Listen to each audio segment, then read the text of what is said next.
Rédaction, bienvenue à vous sur la RTNC. Nous sommes ensemble pour une demi-heure d'actualité. Les avancées, défis et perspectives du secteur industriel et des PME en RDC, sujet débattu au cours du briefing presse co-animé par le ministre de la Communication et Médias, Patrick Mouyaya, et son collègue de l'industrie et petites et moyennes entreprises, Louis Ouatoum Kabamba. On fait le point avec Jacques Kabouaba. L'échange avec la presse a porté sur les thèmes avancées, défis et perspectives du secteur industriel et des PME en République démocratique du Congo. Dans son intervention, Louis Ouatoum, ministre de l'Industrie et du Développement des petites et moyennes entreprises, a avant tout présenté les actions menées par les gouvernements pour le relèvement du secteur industriel et entrepreneurial en RDC. En ce qui concerne spécial, comme vous le voyez, il y a la zone économique spéciale qui est déjà opérationnelle. Il y a la zone économique spéciale de Kinmalebo. Il y a 2 mois, j'étais à Kolwezi. C'était pour lancer la zone économique spéciale de Moussampo. Je pense que vous avez vu le lancement il y a près d'un mois, ou un peu moins d'un mois, de la Cité de Chine. Un investissement de près de 200 millions de dollars qui va générer environ emplois directs et près de 30 000 emplois indirects. Il y a la Sotexki à la Chopo, qui avait déjà connu une première tranche d'investissement. Nous venons encore de déclencher une deuxième phase par le FPI de 6 millions de dollars. Il n'y a pas que Sotexki que nous avons financé, il y a la filière sucrière dans le Kivu, à hauteur de 9 millions de dollars. Avec FPI, nous venons de financer le projet Okapi à hauteur de 9 millions de dollars. Il y a plusieurs composantes dans ce projet-là, mais une des composantes les plus intéressantes, c'est équiper près de 40 universités à travers toute la RDC. Répondant à une question de la presse, Katembwe, ministre de la Communication et Médias, a donné son avis sur le récent discours de l'opposant Martin Fayulu, dans lequel il a émis le vœu de rencontrer le président de la République, Félix Antoine Tshisekedi, face à la crise sécuritaire qui secoue actuellement le pays. Il a qualifié ces appels d'un acte patriotique. J'ai suivi effectivement les discours de l'honorable Fayulu. Vous avez vu sûrement la réaction de la porte-parole du président de la République qui illustre ce que nous vous avons toujours dit ici, que le président de la République était profondément un homme de paix, que le président de la République était disposé avec les autres Congolais désireux comme lui de se battre pour la préservation de ce que nous avons de plus cher. Et lorsque vous voyez cette tentative malsaine de vouloir congoliser l'agression qui vient pourtant de l'extérieur, aujourd'hui nous avons besoin, j'espère que vous-même vous en ferez part, d'un bloc des patriotes qui vont mettre fin à toute initiative tendant à ouvrir à une quelconque forme de légitimation, entre guillemets, de ce que fait le roi en RDC sous des fallacieux prétextes. Le porte-parole du gouvernement a par ailleurs démantelé la rumeur qui circule actuellement selon laquelle la justice procède à l'arrestation des officiers swahilophones. Il ne s'agit que d'une manipulation, a conclu le ministre Mouyaya, visant à inoculer les poisons de la division entre les Congolais. Autre chose, maximisation des recettes à Kinshasa. Un contrat de performance vient d'être signé entre les gouvernements provinciaux et la Direction générale des recettes de Kinshasa, DGRK. Cérémonie présidée par la ministre provinciale des Finances, Yvette Moudi Alembikaï. C'est la salle de réunion du ministère des Finances et Économie qui a été choisie pour abriter la cérémonie des signatures des contrats de performance entre l'ordonnatrice générale des recettes de Kinshasa et la direction générale de la DGRK. Dans son adresse, la ministre provinciale Yvette Tembokoulin-Fouka a indiqué que cette cérémonie matérialise la vision du gouverneur de la ville, Daniel Bumba-Lubaki, en vue de la mise en œuvre du programme dénommé Kinezobonga.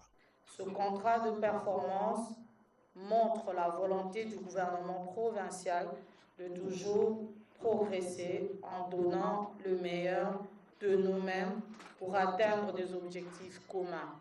tout en félicitant la direction générale de la DGK pour les performances réalisées au premier trimestre 2025. L'ordonnatrice générale des recettes de Kinshasa a invité celle-ci à redoubler d'efforts pour atteindre les assignations consignées dans l'édit budgétaire 2025. Voilà pourquoi, dans le cadre du présent contrat de performance, j'exige la mise en place des dispositions nécessaires pour continuer à monter d'échelle dans l'accomplissement de votre mission et optimaliser la mobilisation de recettes. La ministre provinciale a rassuré l'équipe dirigeante de la DGK de son accompagnement par la mise en place d'un mécanisme de suivi et évaluation, lequel mécanisme sera assorti des sanctions positives ou négatives afin de donner sa pleine signification à la présente signature du contrat de performance. Autre chose, ils ont besoin de notre regard bienveillant et de notre assistance. Les personnes vivant avec handicap ont reçu des matériels orthopédiques et autres biens. Geste du président du mouvement de réveil de PVH. C'était dans la commune d'Elancé. Plus de précisions avec Cédric Kenina. Personnes vivant avec handicap. Il en a fait un sacerdoce. Dexy Masséna, à la tête du mouvement de réveil des personnes vivant avec handicap, a suscité de l'espoir. Un espoir qui renaît au sein de la cellule Molende, où il a fait un don d'une moto pour mettre fin à la mendicité, très souvent caractéristique de cette catégorie sociale, souvent marginalisée également. Les bénéficiaires n'ont pas tari d'éloges à l'endroit du bienfaiteur. C'était aussi un moment propice pour annoncer la poursuite de sa tournée provinciale en tant que défenseur du PVH. Nous continuons avec notre opération Sombela Cellule Moto. C'est une opération qui a pour objectif d'aider les membres de la cellule. Ils sont très contents. Le président national Dexy Masséna est sollicité partout dans la République démocratique. La solitude pour les personnes vivant avec handicap fait partie désormais du passé, et ce, grâce à Dexy Masséna qui vient de nouveau de faire preuve d'altruisme à l'endroit de ses semblables. Un geste qui s'inscrit bien dans la droite vision de la politique du chef de l'État qui met au centre l'homme, notamment les personnes vivant avec handicap, dans une société solidaire.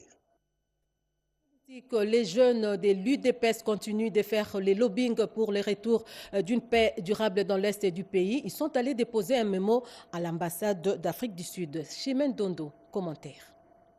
L'agression perpétrée par le Rwanda constitue un acte grave qui menace la stabilité régionale et les efforts de paix entrepris ces dernières années. Ces comportements, en violence flagrante du droit international et de principes de bon voisinage, suscitent une profonde inquiétude tant au niveau national qu'international. Il est impératif que la communauté internationale, notamment l'Union africaine et les Nations unies, prennent de mesures claires et coordonnées pour enquêter sur la circonstance de cette agression et en tirer toutes les conséquences nécessaires. La paix ne saura s'édifier sur l'impunité ou le recours à la force. Nous, en tant que peuple congolais, nous sommes là pour libérer le chemin. Et nous n'allons pas laisser faire. Nous, comme force grise, nous sommes là pour défendre la nation congolaise. L'ambassade, c'est la porte officielle pour saisir une ancienne autorité comme de son rang. Nous ne pouvons pas aller autrement que par la voie de l'ambassade pour qu'on lui transmette notre protestation par rapport à ce qu'il venait de dire, ce qui est d'une extrême gravité. Dans un contexte régional déjà marqué par de multiples tensions, il est crucial que les dirigeants fassent preuve de responsabilité, de retenue et privilégier la voie diplomatique pour éviter l'enlissement d'un conflit aux conséquences potentielles dramatiques pour toute la région de Grand Lac. Les forces vives de la nation, une organisation de la société civile, appelle à la vigilance face à la diversion des exécutants du plan de la balkanisation du pays. Écoutons plutôt les responsables de cette organisation. Déclaration des forces vives de la nation, alors que le gouvernement de la République mène un combat acharné sur le front politico-diplomatique via les processus de Doha, Washington et Lomé pour mettre un terme à la guerre d'agression imposée à notre pays par le Rwanda et ses marionnettes. Il sape les efforts en cours, jette les troubles dans l'opinion publique et cherche une fois de plus à forcer les retours sur la scène politique. La Fédération des forces vives de la nation tient à faire la déclaration suivante. Première, depuis l'indépendance, notre pays a été otage de crises successives et à chaque fois, des dialogues politiques ont été convoqués. Mais au lieu de régler les problèmes de fond, ces dialogues ont surtout servi de tremplin à des politiciens à quête des postes. La coïncidence entre les discours des opposants et ceux des groupes armés, notamment le dernier en date de celui de Moussa Nyamwisi Antipas, ne relève pas du hasard. Depuis 2019, ce que les urnes ont sanctionné, Katumbi, le FCC de Kabila, et désormais les Pilisilim Moussa Nyamwisi n'ont eu qu'une obsession. Contourner le choix peuple et revenir au pouvoir par la ruse. À l'heure où notre nation fait face à une agression manifeste, tout homme politique responsable devait être en première ligne pour mobiliser, sensibiliser et défendre la patrie.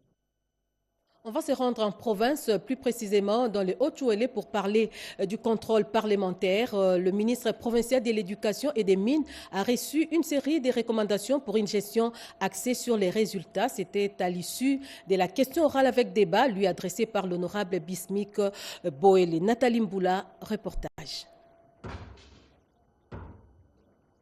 Intenses activités de contrôle parlementaire à la représentation provinciale du Haut-Uélé. Sur initiative de quelques élus, plusieurs membres du gouvernement provincial défilent sans repos à l'hémicycle pour rendre compte de leur gestion respective. Au cours des séances plénières présidées par l'honorable Justin Zamba Ndezou, le ministre provincial Afonda Fongenda Sumbu des ITPR et de la Santé, ainsi que Didier Medouama de l'EPST et des Mines sont soumis à des questions orales avec débat, initiative tour à tour des honorables Prosper Salomon Madilou et Maître Bismick Boélé Losomia. Au terme des débats, plus spécialement dans le secteur des mines, l'honorable Bismick Boélé a formulé quelques recommandations pour une gestion axée sur les résultats. Notre constat général n'est pas satisfaisant jusqu'à ce jour. Il nous sera difficile de conclure. À la place, nous nous sentons obligés de vous tenir à l'œil pour quelques temps. Du moins, nous vous recommandons ce qui suit. Pour ce qui est du secteur de l'éducation nationale, veuillez activer les budgets pour l'acquisition des équipements du bureau gestionnaire. À ce qui concerne le secteur des mines, nous vous recommandons à procéder au préalable à un état des lieux général du secteur minier en province du Haut-Uélé. Vous n'avez jamais fait depuis que vous êtes là.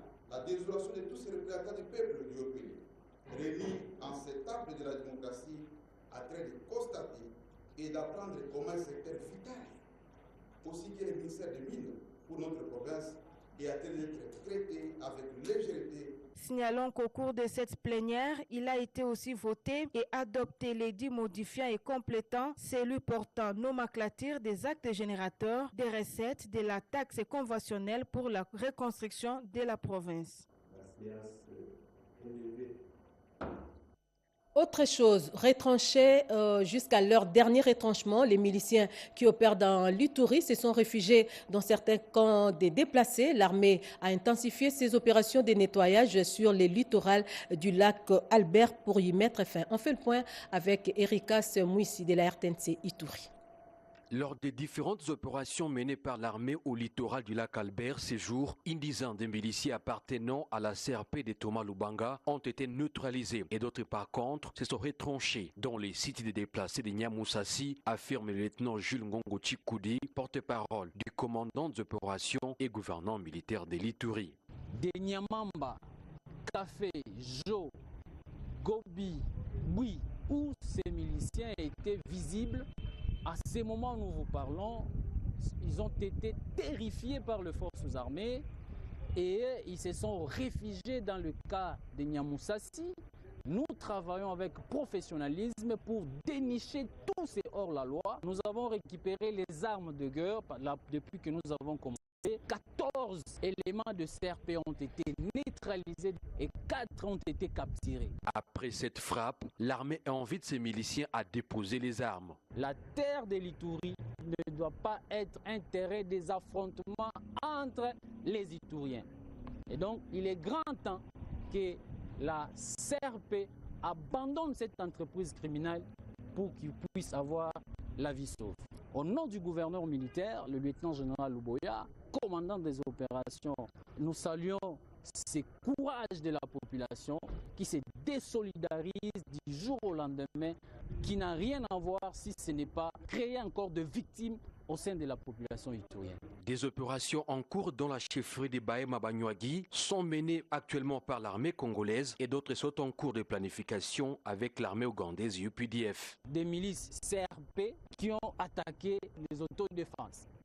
Et c'est ce que nous déplorons. Parce que apparemment les autres ont choisi la voie de la paix, le camp de la patrie, ça a été dit, et les autres ont voulu les attaquer et c'est ce qui se passe actuellement à Nizi. Malheureusement, la CRP a causé des morts dans le cas de la population de Nizi. Les forces armées de la République démocratique du Congo promettent poursuivre les opérations afin d'imposer la paix sur l'ensemble de la province de l'Ituri, une province qui est dans une phase de sa reconstruction et de son développement. Direction Congo central à présent, la population de la cité de Mbanzangungu, plus précisément celle du quartier Kumbimbengo, a une nouvelle cabine électrique dont de l'honorable Daniel Mukoko Samba. La cérémonie d'inauguration est intervenue le week-end dernier en présence des autorités administratives locales et la SNEL ainsi que la population bénéficiaire. Rodépanda pour plus de détails.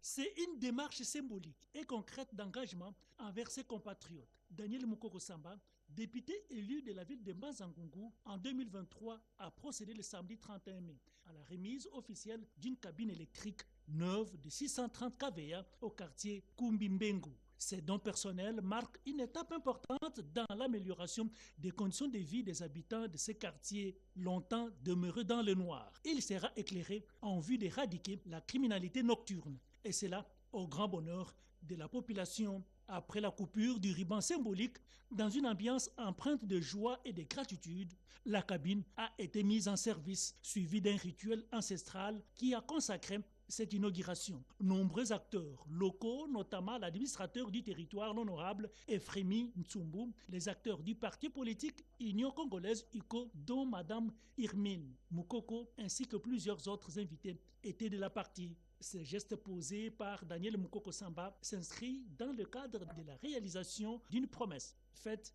à ses électeurs. En 2023, Daniel Mukoko Samba, vice-premier ministre, ministre de l'économie nationale au gouvernement souminois, a remis tous les documents attestant la propriété de la parcelle qui abrite cette cabine, achetée sur fonds propres, et tous les accessoires pour cette nouvelle installation aux autorités de la SNEL. Daniel Mukoko Samba a souligné l'importance de respecter les engagements, rappelant ainsi que ces visites sur les sites est relative aux directives du président de la République Félix Tshisekedi qui encourage l'aide concrète à la population, tout en martelant que le chef de l'État demande toujours d'aider la population et qu'à partir de ce jour, ce transformateur appartient désormais à la SNEL, à qui il a demandé une fourniture électrique fiable. Les bénéficiaires ne pouvaient qu'exprimer leur profonde gratitude et ils l'ont fait en ces termes. Nous remercions l'Excellence Daniel Mukoko Samba pour ces gestes inoubliables. Ce courant va réellement changer notre quotidien. Nous avons d'autres attentes en eau potable qu'il a promis de réaliser bientôt. Que Dieu le bénisse financièrement pour qu'il continue à agir en notre faveur.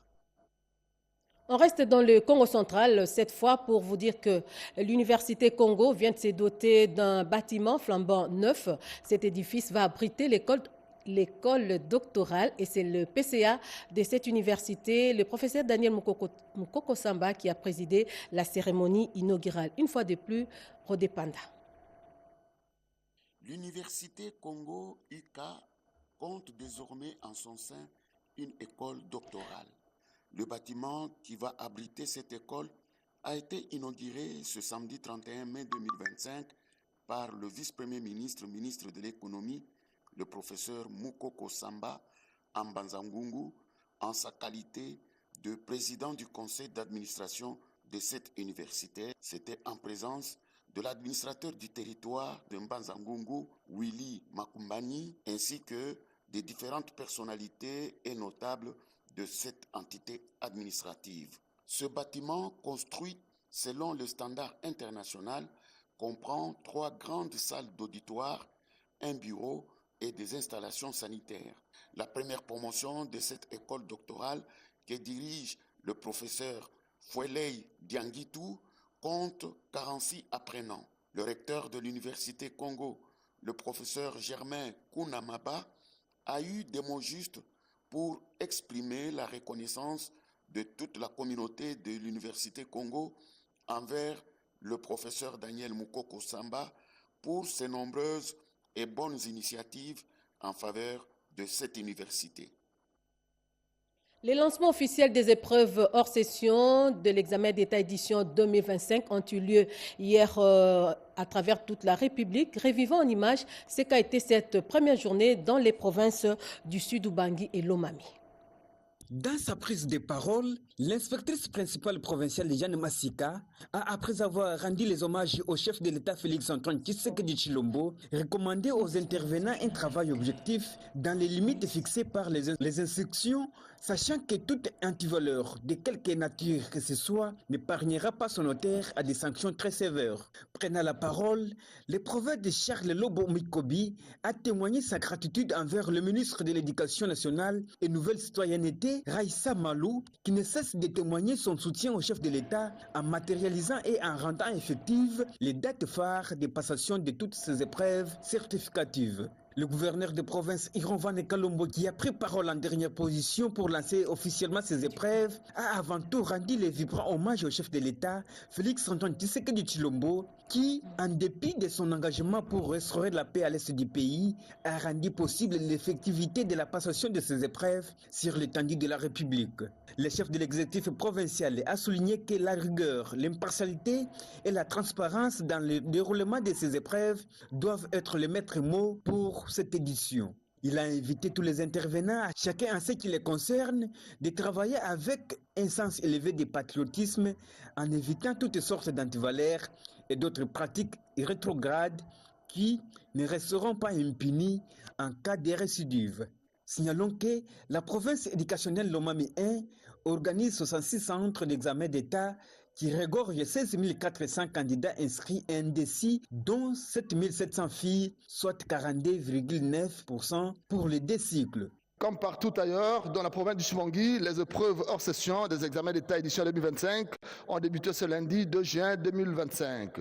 La cérémonie de lancement officiel présidée par le gouverneur de province Mobonga Lobomiché s'est déroulée au complexe scolaire L'Arche de l'Alliance, une école privée agréée en présence des superviseurs nationaux conduits par l'inspecteur général adjoint de l'éducation, M. Faustin Boloko, de quelques membres du gouvernement provincial, au nombre desquels le ministre provincial de l'éducation, Félix Mondessier, des membres du comité provincial de l'examen d'État, Sud-Bangui 1, dont le prophète Constantin Kabassé Chiwebe et Madame l'IPP Yvonne Omoyi, des membres du comité provincial de sécurité et d'autres invités de marque.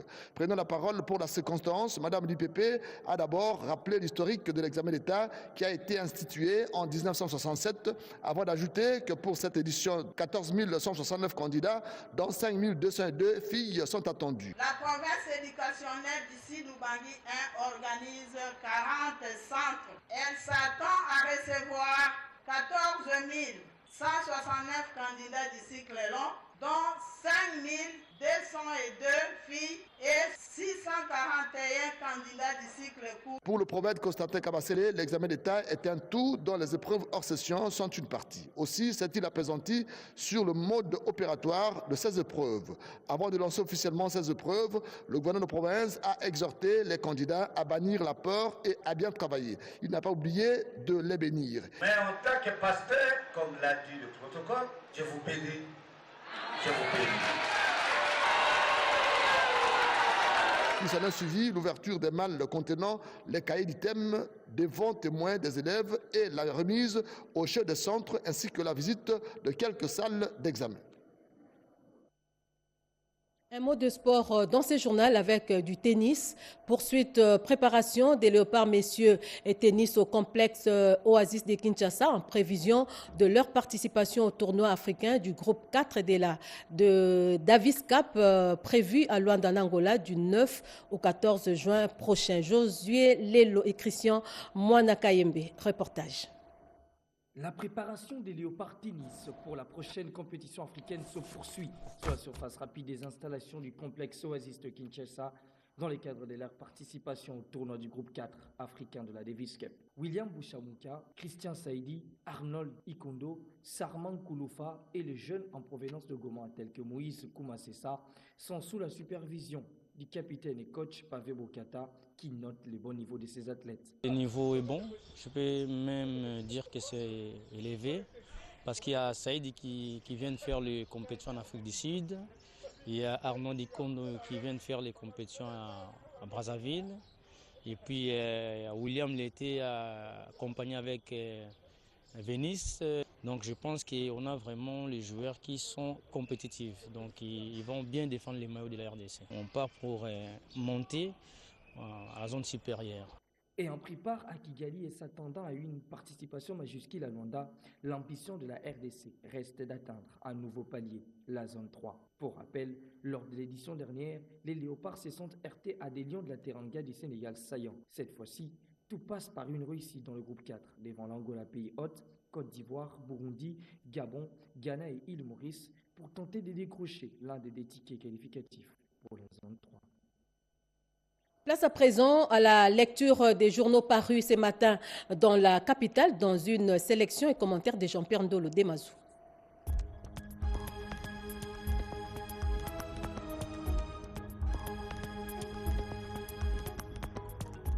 Bienvenue, mesdames, messieurs, à cette revue de presse du mardi 3 juin 2025.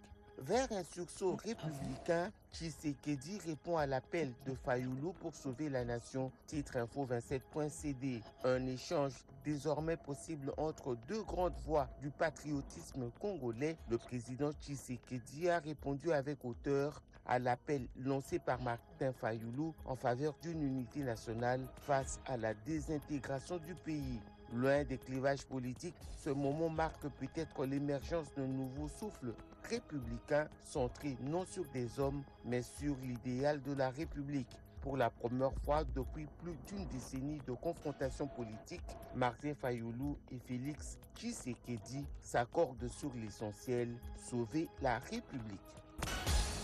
Ex-État 2025, au Sud Kivu, des parents exigent des garanties sécuritaires, rapporte 7sur7.cd. Plusieurs parents du Sud Kivu et surtout dans les territoires exigent des garanties sécuritaires pendant la période des épreuves préliminaires de l'examen d'État édition 2025.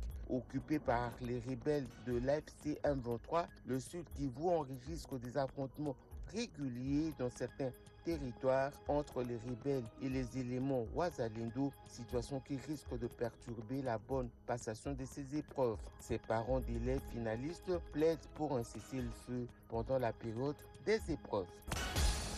Kwango, 4 morts et une dizaine de blessés après un accident de circulation sur la route nationale numéro 1, révèle Actualité.cd. Au moins 4 morts et 13 blessés, c'est le bilan d'un accident de circulation survenu dans la soirée de dimanche sur la RN1 au niveau du village Pont-Kwango dans la province du même nom. Une remorque transportant des marchandises en provenance de Kikwit pour Kinshasa a terminé sa course dans les caniveaux. La défectuosité du système de freinage serait à l'origine du drame.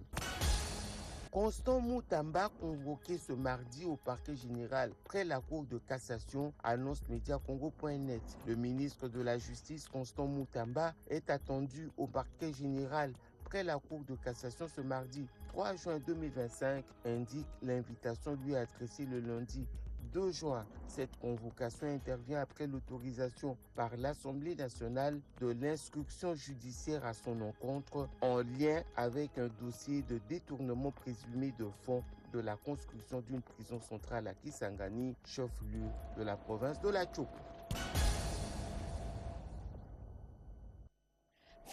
Fin de cette édition, nous disons merci à Angèle Mabiala Landou qui l'a coordonné. Patrick Bapuila et Maxime Androkwa l'ont réalisé. La partie technique a été assurée par Gauthier Kiassi, Rebecca Kikamoulé. En leur nom, je vous dis merci pour votre confiance et fidélité à la télévision nationale congolaise. L'information revient à 19h et ce sera avec Blandine Wavingana à la présentation. Je vous souhaite de passer un très bel après-midi en compagnie de nos programmes. Au revoir.